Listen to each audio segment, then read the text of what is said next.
Mofonaina isan'andro, atolotry ny Mpitandrina RAKOTONAVALONA Maholy.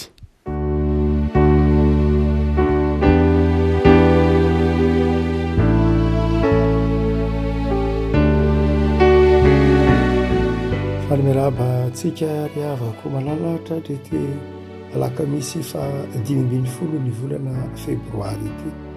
Ny Mofonaina voalahatra ao antsika dia ny bokin'ny Ezekela mpaminany. Ezekela 1:20, Ezekela 1:20, ny andininy 7:20 ka hatramin'ny andininy 1:20. Aminaran'i Jesosy. Koa lazao hoe izao no lazain'i Jehovah Tompo: hovoriko avy any amin'ny firenena ianareo ary angoniko avy any amin'ny tany izay nampelezina anareo, ka omeko ny tanin'ny Israely ianareo. Ary ho tonga ao izy ka hanaisotra ny zava-jatry ny rehetra sy ny fahavetavetany rehetra, dia omeko foiray izy, ary asiako fanahy vaovao ao anatinareo, ary esoriko amin'ny nofony ny fovato ka omeko fonofo izy, mba handehanany araka ny didiko sy hitandremany araka ny fitsipiko, ka anarahany zany ary izy dia oloko ary izaho ho andriamaniny. Fa amin'izay manana ny zava-dratsiny sy ny fahavetavetany dia atsingeriko eo andohany ihany nataony, hoy Jehovah Tompo. Ray masino, manomasinana ny fahamarinana, ny teninao no fahamarinana. Amen. Andininy 7:20, dia omeko foiray izy, ary asiako fanahy vaovao ao anatinareo, ary esoriko amin'ny nofo ny fovato, ka omeko fonofo izy. Iray masino, manomasinana ny fahamarinana, ny teninao no fahamarinana. Amen. Rehefa miresaka ny fiainan'ny zanak'Israely avy any amin'ny fahababoana isika, dia mahatsiaro ny zavatsarotra maro izay lalovan'ny firenena iainantsika amin'izao vanim-potoana iainantsika izao. Nanamarika ny fiainan'ny zanak'Israely avy any amin'ny fahababoana dia ny fahasahiranana teo am-panarenana ilay firenena izay nilaozana nandritry ny 70 taona. Ny tena olana nefa teo amin'ilay zany hoe fanarenana ny firenena teo amin'ny zanak'Israely zany dia tsy ny lafin'ny materiel akory. Ny zanak'Israely hitantsika eo amin'ny bokin'ny Isaia mpaminany, fa nieritreritra fa ny olany dia teo amin'ny fanarenana ny firenena avy any amin'ny fahababoana dia ny lafin'ny materiel, zany hoe lafin'ny ara-pitaovana, lafin'ny ara-bola, lafin'ny satria nandalo fantrana izy. Ary ilay firenena rehefa nilaozana nandritry ny 70 taona dia naniriany ny tany fambolena, simban'ny atsangana, simban'ny ahi-dratsy isan-karazany, ary izay tena azo volena sasany ary dia nalain'ny vahiny, nalain'ireo mpifanila mpodorindrina tamin'ny zanak'Israely, ny Kanany, tany Arabo sy ny sisa rehetra, dia miverina avy any amin'ny fahababoana zanak'Israely dia namantana tany izay tsy matevonina.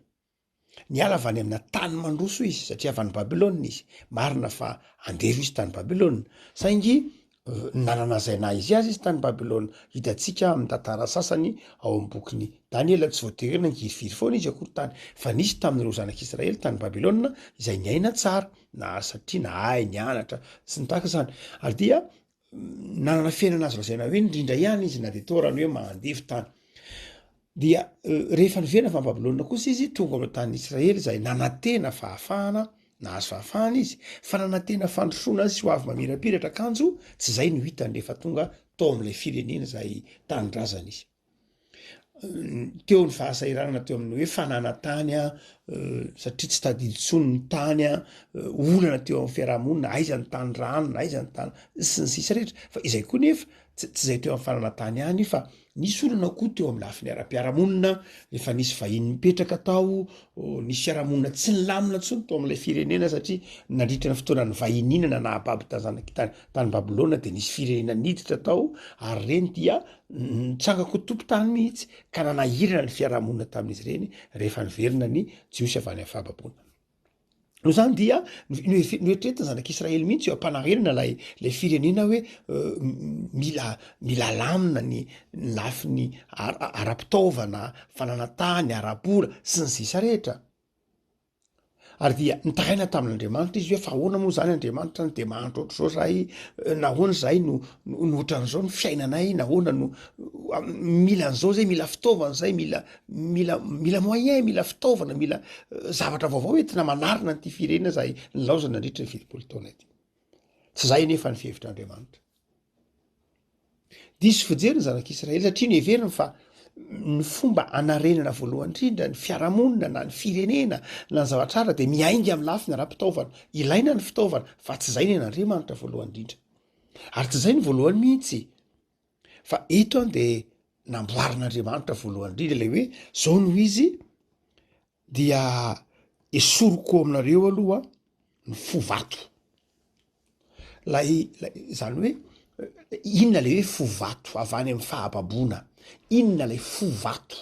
Fa nga moa zanak'Israely avy any amin'ny fahababoana nitondra nanana fovato, nga moa itsika kristianina na itsika malagasy raha mivoaka vao anatin'ny fanjanahantany nanana fovato, ny valy ny eny tokoa.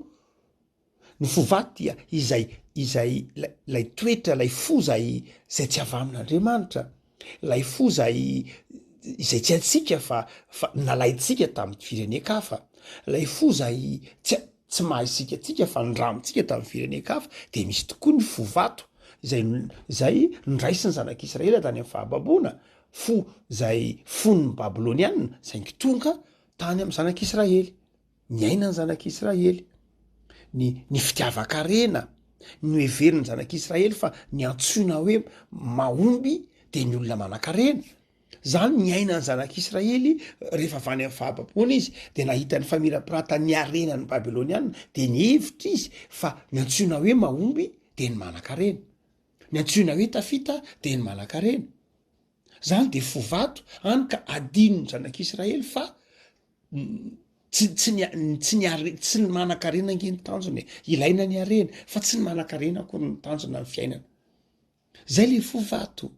Ary hitantsika koa zany eo anivon'ny firenena eto Madagasikara, hitantsika izany toetra zany hoe no heverintsika kehitriny fa ny antsoina hoe olona tafita dia ny olona manan-karena, no heverintsika fa ny olona mahana zay maha izy azy dia ny manan-karena. Tsy ilaina akory ny arena, fa tsy zay akory ny antsoina hoe sambatra. Tsy ny manan-karena rehetra ny sambatra, ny arena tsy mahatonga, tsy voatery mifamatotra ny fahasambarana. Zany dia mahatonga fovato. Na koa ndray no heverintsika fa ny famirapiratana amin'ny fahaizana mampahalalana, satria tany Babilôna zanak'Israely, Babilôna zay tanànan'ny fahazavan-tsaina tamin'ny fotoan'andro, tanànan'ny Nebokadnezara, izay tanànany fahalebiazana.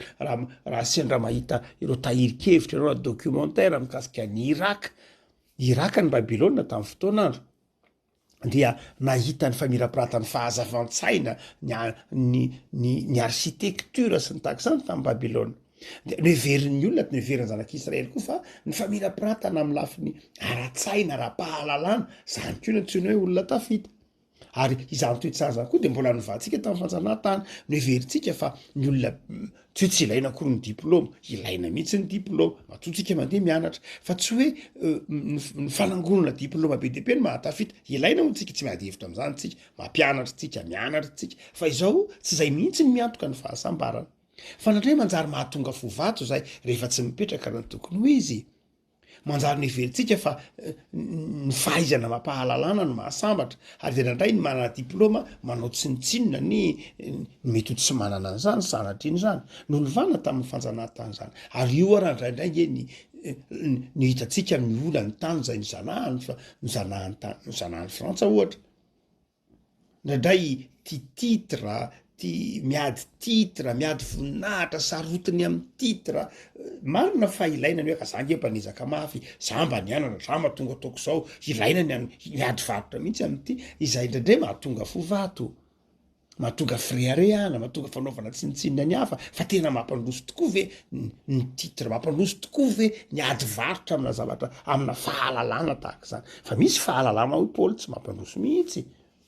be deabe ny fovato nateraka lay fanjanahantany zay niaina ny zanak'Israely tany Babilôna ary be deabe ny fovato zay mbola tavela ao anatin'ny malagasy vokatry ny fanjanahantany nalovana na fovato vokatry ny fanimpotsampy ny fanimpotsampy zay notompon'ny zanak'Israely tany Babilôna dia mbola nisy ihany nitondra fovato ny fanimpotsampy na de fanafahan'Andriamanitra ary dia be deabe koa na ao anatintsika malagasy ao anatin'ny fiarahamonina ndraindray misy fovato nateraky ny fanimpotsampy ary dia hoy Andriamanitra manao hoe esoroko aloha le fovato, esoroko aloha le fovato. Ny fiarahamonina vaovao de zao fiarahamonina manaiky ialàn'lay fovato, zany hoe le tsy anazy, le toetsaina tsy anazy, le toetsaina ndramina, le toetsaina zay tsy niara-nisy taminy fa zavatra noentina, zavatra novolena vaovao taty aoriana de hoe ny tompoko anao hoe tsy maintsy esoroko aminao iny fovato iny ary hosoloko fonofo.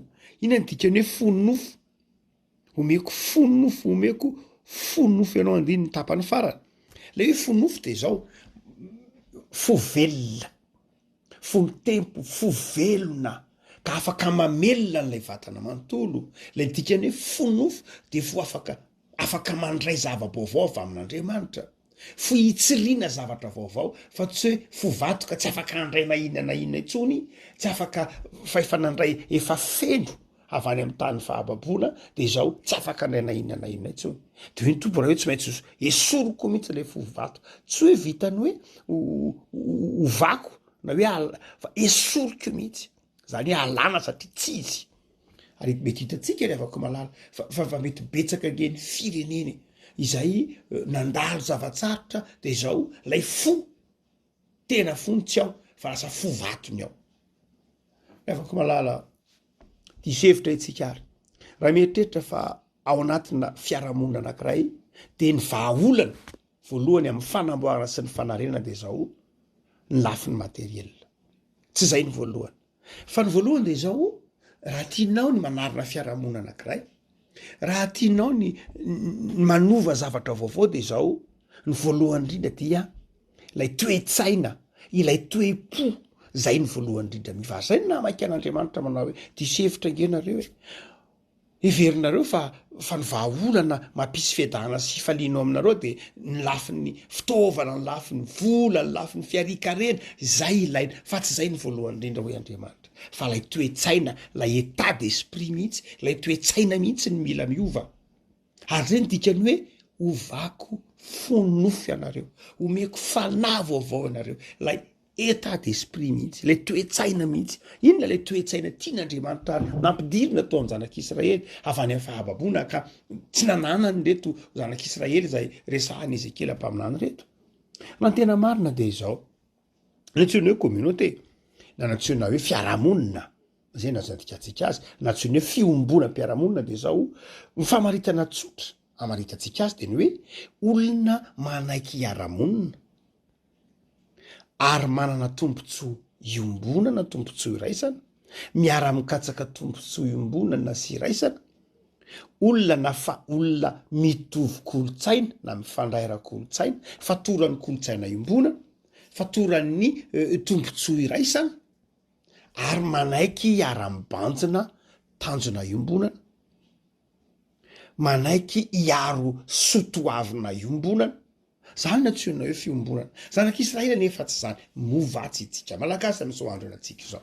Tsy mahatsangan-javatra isika satria nahoana, tsy mahatsangan-dravana maharitra isika satria tsy miray fo, satria le fovaton'olovana tamin'ny toe-javatra maro samihafa ny fandimby de mbola maro toeranao hany ka tsy maniry na inona fiezahana de zao fovato tsy afaka handray zavatra vaovao. Raha mitenitsika hoe fo de aza eritretinao lay raha miteny ny sotra masina hoe lebana fo na kardiaty amin'ny teny grika de tsy lay hoe fitaova amin'ny tempotempo ao fa lay maha olona ny olona, ilay maha izy azy ny olona, inona atao hoe fo.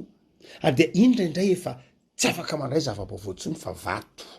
Ary nandovan'izany tsika tao anatin'izay taona ela be deabe, tsy hoe manome tsiny an'izy ana iza fa izao ndraindray ny ainantsika nandritra ny vanim-potoana ny fanjanahantany de nandray lasa misy fovato tavela de tsy afaka mandray zavatra vaovao, hany ka manjary tsy afaka miaraka mibanjina tanjona iombonana, tsy afaka miaro sotoavina iombonana, tsy afaka miaro kolotsaina iombonana, fa mizarazara ry hita reo na de amina faritra anankiray, tsy voatery ho Madagasikara manontolo a, fa na de amin'ny fokotany anankiray fotsiny ary, de zao fokotany anankiray izay reo olona reo mahana tombontsoa iombonana, ireo olona reo mitovy kolotsaina satria fokotany anankiray ny misy azy, fa izao tsy miara-matsa, tsy mahatsangana na inona na inona reo, na de ny fako ny arasanatria tsy voarokana, ny lalany arasanatria tsy izay andrasany mandrakariva ny manodidina azy, zay tsy voatery hoe tsy manana moyen izy, tsy voatery hoe tsy manana moyen mihitsy izy satria mety ho zavatra tsotra ny izany, fa tsy mahatsangana na inona na inona ihany izy. Ny antony de zao satria tsy miara-miaro sotoavina iombonana izy, tsy mahatsiaro ho iray izy, tsy mahatsiaro hoe fiombonana iray na communauté anankiray izy, hany ka tsy maharitra, tsy mahavita na inona na inona satria efa fo vato, ary de na de samy miara-monina amin'ny tany anankiray ary de zao tsy mahavita na inona na inona. Ny tolo malagasy zay vitsy anisa lavitra, alay fisaritsaina hoe ny tolo malagasy angy mahavita ady fito sosiny, be de be ny tanany ambanivohitra any mbola tavelona mbola mahita ady vory 3 metatra 10 metatra 10 metatra, izay tsy nanana nafa-tsy angady izy, ary mahavita manao vavahady kodimy ohatran'ny 2 metatra ny savaivony, inona nefa ny teo ampelantanany tsy nanana an'izay izy, fa izy vatan-dehilahy niaraka tamin'ny fiarahamonina tao navita an'ireny zavatra ireny, satria nahoana? Satria nanana valeur, nanana sotoavina niombonana izy, satria nanana toetsaina na état d'esprit zay tsy nananantsika amin'izao vanim-potoana ankehitriny zao izy. Afaka malala, mila mieritreritra isika malagasy, mieritreritra ny isam-batan'olona manao hoe tena nandray le fo vaovao tao amin'ny tompo ve isika, sa le fo vato zay nolovana tamin'ny toejahatra maro samihafa ny mbola iainantsika, fa mitsika mieritreritra mandrakariva manao hoe ny vahaolana amivoaka avy any amin'ny fanjanahantany, vahaolana mivoaka atao anatin'ny zava-tsarotra de zao materiel ny vola, fefa be dehibe ny eny vola nitosaka teto anivon'ny firenena nandritra ny 90 taona, fa mitondra inona nefa le izy. Ho antsika menakavy miara-mandiny tenitsika hoe sao de lay toetsaina, lay état d'esprit, lay fo vaovao mihitsy ny tsy ananantsika, lay fo mitepitena fitiavan-tanindrazana, lay fo miara-mitempo tanjona iombonana, lay fo miara-mitempo asa iaraha-kolotsaina iombonana.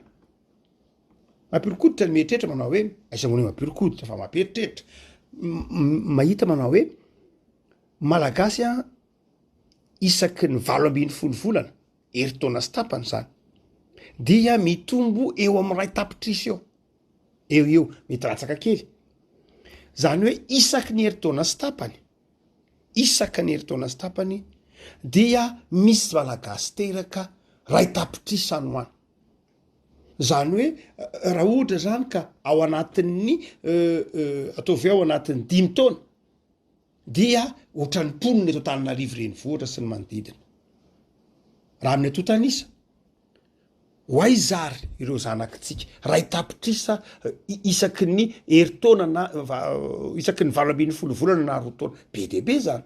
Aiza nahita sekoly ho an'izany, aiza nahita asa ho an'izany, aiza nahita toeram-pitsaboana ho an'izany ao anatin'ny 10 taona, raha tsy manana ilay teneniny boky antsony Ezekela Mpaminany eto manao hoe mila miova fo, mila mandray ilay fo vaovao, mila manaiky hovain'Andriamanitra, ilay fo vato Andriamanitra ke vonina ny anyme, fa itsika no tsy vonina ny andray, mila miova makaiza moa, miova mandray ilay fo vaovao, ary izay ny tiany Ezekela ambara eto manao hoe raha ohatra ka mijanona amin'ilay fo vato zanak'Israely de zao tsy voavonjy izy. Dikany hoe tsy voavonjy, tsy hoe tsy tonga ao amin'Andriamanitra ihany, fa tsy afaka manana fedalana eo amin'ilay tany zay omen'Andriamanitra azy.